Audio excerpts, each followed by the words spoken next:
नमस्कार दोस्तों। Hello and welcome to my YouTube channel. कृपया वीडियो को लाइक करें, सब्सक्राइब करें, शेयर करें और आपके कुछ सवाल होंगे तो नीचे कमेंट में आप पूछ सकते हैं।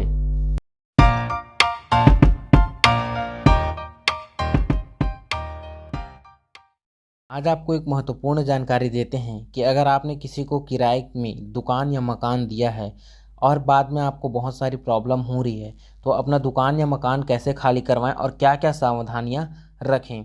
आजकल किसी को किराए की दुकान या मकान पर किराएदार बनकर रहना और बाद में कब्जा कर लेना एक आम बात सी हो गई है। ऐसा आप बहुत सारे केस आप सुन चुके होंगे आपके अड़ोसी पड़ोसी में या फिर किसी दोस्त रिश्तेदार में। ऐसा केस आपको सुनने में अक्सर मिलता ही होगा। ऐसे लोग बाद में पैसा देकर निकल लेते हैं या फिर आपकी दुकान या संपत्ति को स्वयं ही सस्ते दामों पर खरीद लेते हैं। ऐसे में बहुत सी ज़रूरी यह है कि मकान मालिक को समझदारी से काम लेना चाहिए। ऐसे लोगों से बचें व फंसने पर समझदारी से अपनी संपत्ति को खाली करवाएं। यहाँ पर समझदारी का मतलब यह है कि आप किसी को लड़ झगड़ कर, मार पीट कर, गुंडागर्दी कर कर आप मकान को खाली नहीं करवा सकते। आपको केवल कानूनी रूप से खाली करवाना है। और कैसे कानूनी रूप से खाली करवाना है, क्या क्या सावधानियां बरतनी है, ये मैं आपको आगे बताता हूँ। इसमें पहला है, कंपनी को प्राथमिकता देना चाहिए। किराए की संपत्ति या तो किसी व्यक्ति को किराए पर दी जा सकती है या फिर किसी कंपनी को।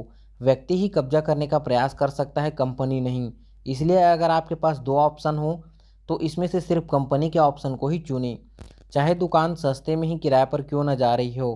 क्योंकि कंपनी लॉ एक्ट के अनुसार कंपनी बोर्ड के अपने कुछ नियम होते हैं और उनका वायलेशन करने पर कंपनी को भारी भरकम जुर्माना देना पड़ सकता है। इसलिए आप कंपनी को ही प्राथमिकता दें तो ज़्यादा अच्छा है। दूसरा है कि किराए की दुकान या किराए की संपत्ति का फ़ोटो ले लेना चाहिए। मकान मालिक को चाहिए कि वो अपनी किराए की संपत्ति किराएदार को सौंपने से पहले उसके फ़ोटो ले ले और उन पर किराएदार का हस्ताक्षर भी करवा ले, ताकि कल को कोई टूट फूट हो जाए या झगड़ा हो जाए तो वो खर्चा कोर्ट में फ़ोटो दिखाकर आसानी से साबित करके किराएदार से लिया जा सकता है। या इसके अलावा नुकसान होने पर कोर्ट में दिखाकर अपनी किराए की संपत्ति को आसानी से खाली करवाया जा सकता है। तीसरा ये है कि आपको 11 महीने का ही एग्रीमेंट करना चाहिए। जब भी आप अपनी किराए की संपत्ति या दुकान को या मकान को किराए पर दे रहे हैं तो सिर्फ 11 महीने का ही एग्रीमेंट करें। लेकिन कंपनी के साथ आप कितना भी लंबा एग्रीमेंट कर सकते हैं। 11 महीने का एग्रीमेंट इसलिए क्योंकि रेंट एग्रीमेंट एक्ट के अनुसार कोई भी पक्का एग्रीमेंट कम से कम 12 महीने का होना चाहिए और वो लोकल रजिस्ट्रार से रजिस्टर भी होना चाहिए। इसलिए लोग टैक्स का पैसा बचाने के लिए व कोर्ट में केस जाने पर केस मकान मालिक के मजबूत रहे, इसलिए 11 महीने का ही एग्रीमेंट करते हैं। क्योंकि कोर्ट में किराएदार अगर स्टे के लिए भी चला जाता है तो वह सबसे पहले बहाना बनाता है कि अब उसकी इस संपत्ति से निजी लगाव, यादें या आर्थिक अधिकार आधार जुड़ा हुआ है। 11 महीने का कच्चा एग्रीमेंट होने पर मकान मालिक कह सकता है कि उसने तो एग्रीमेंट सिर्फ छोटे समय के लिए किया था तथा किराएदार को इतने समय से कोई निजी लगाव या आर्थिक हानि नहीं जुड़ी हुई है और सरकार को भी इसमें कोई टैक्स नहीं या लाभ नहीं मिल रहा है। इस आधार पर किराएदार को स्टे नहीं मिलता है और मकान मालिक बाद में केस जीत जाता है। चौथा यह है कि 11 महीने के बाद पार्टी का नाम बदलकर एग्रीमेंट करना चाहिए। 11 महीने का एग्रीमेंट खत्म हो जाने के बाद आप अपने किराएदार के साथ दूसरा एग्रीमेंट करें। अगर हो सके तो एग्रीमेंट उसी किराएदार से ना करके उसके किसी प्यारे या व्यक्ति के या सदस्य से ही करें, ताकि कोर्ट में केस होने पर कहा जा सके कि हर बार पार्टी बदली है। वह यह है कि किराए की दुकान या संपत्ति का एग्रीमेंट नहीं बनाना। अगर हो सके तो आप बिना एग्रीमेंट के भी अपनी संपत्ति या किराए की दुकान किसी व्यक्ति को किराए पर दे सकते हैं। ये बात मकान मालिक के हक में होती है। इसका पहला फ़ायदा ये होता है कि किसी प्रकार का झगड़ा होने पर बिना किसी एग्रीमेंट के किराएदार को कोर्ट में जाने में दिक्कत हो जाएगी। दूसरा, बिना सबूत उसको कोर्ट को किराया बताने में परेशानी होगी कि किराया कितना था। क्योंकि अगर किराएदार समय पर किराया नहीं देता या फिर वो किराया बिल्कुल नहीं देता तो उसे कानूनी रूप से मकान खाली करना होता है। इसमें मकान मालिक का फ़ायदा ये है कि वो कह सकता है कि किराएदार ने किराया समय पर नहीं दिया, इसलिए मुझे अपनी किराए की दुकान या मकान को खाली करवाना है। छठवां यह है कि औरतों के साथ कभी भी एग्रीमेंट ना करें।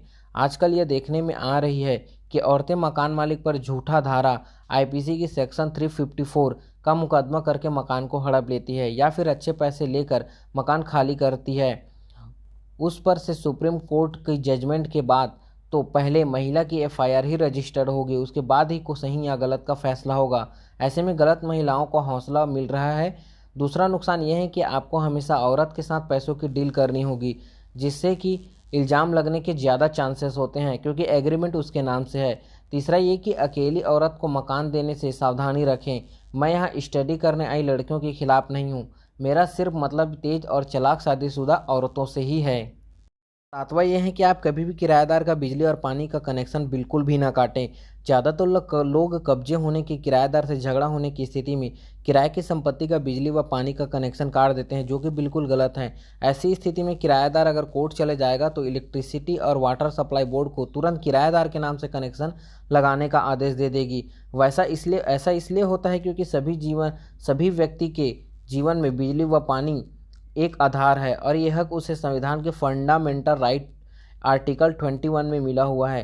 तो यह कभी भी ना करें ऐसा, क्योंकि कनेक्शन आप काटेंगे तो आपको भी दिक्कत हो जाती है।